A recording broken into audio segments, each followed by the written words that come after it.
नदी के किनारे एक बड़ा सा पेड़ था। उस पेड़ पर एक कौवा रहता था।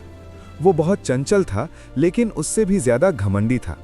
उसे अपनी उड़ान पर बहुत गर्व था। वो रोज सुबह पंख फड़फड़ाता और जोर से कहता, मैं हूं आसमान का राजा, मुझसे तेज कोई नहीं उड़ सकता। पेड़ के नीचे बैठे खरगोश, हिरण और बंदर उसकी बातें सुनकर मुस्कुराते रहते थे।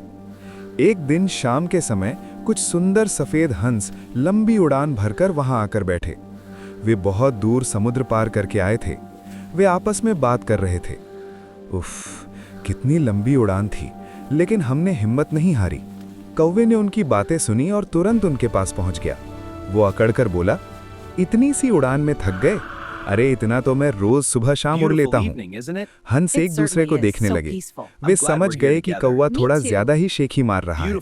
तब एक छोटे हंस ने मुस्कुराकर कहा, अगर तुम्हें लगता है कि तुम सबसे तेज उड़ते हो, तो क्यों ना एक छोटा सा मुकाबला हो जाए। कौवा तो जैसे इसी बात का इंतजार कर रहा था। वो बोला, चलो अभी उड़ते हैं, देख लेना मैं ही जीतूंगा। दोनों आसमान में ऊंचे उड़ने लगे। नीचे विशाल समुद्र फैला था, चारों ओर सिर्फ पानी ही पानी। शुरुआत में कौवा बहुत तेज उड़ने लगा। वो कलाबाजियां दिखाने लगा, कभी ऊपर, कभी नीचे, कभी गोल गोल घूमकर। वो चिल्लाया, देखो मेरी स्टाइल, देखो मेरी स्पीड। लेकिन हंस शांति से सीधी और संतुलित उड़ान भरता रहा। वो बिना शोर किए धीरे धीरे आगे बढ़ता रहा। कुछ समय बाद कौवे की सांस फूलने लगी। उसके पंख भारी हो गए। उसने नीचे देखा, अरे यहाँ तो बैठने के लिए कोई पेड़ भी नहीं है। अब उसकी घमंडी आवाज बदल गई। वो हांफते हुए बोला, हंस भाई थोड़ा धीरे उड़ो, मैं थोड़ा थक गया हूं। पर अब बहुत देर हो चुकी थी। कौवे की ताकत जवाब दे गई और वो नीचे गिरने लगा। डर के मारे उसकी आंखें बंद हो गईं। वो चिल्लाया, बचाओ, मैं डूब जाऊंगा। हंस दयालु था। वो तुरंत नीचे आया और बोला, डरो मत दोस्त। उसने कौवे को अपनी पीठ पर बैठा लिया और धीरे धीरे उसे सुरक्षित किनारे तक ले आया। किनारे पहुंचकर कौवा बहुत शर्मिंदा था।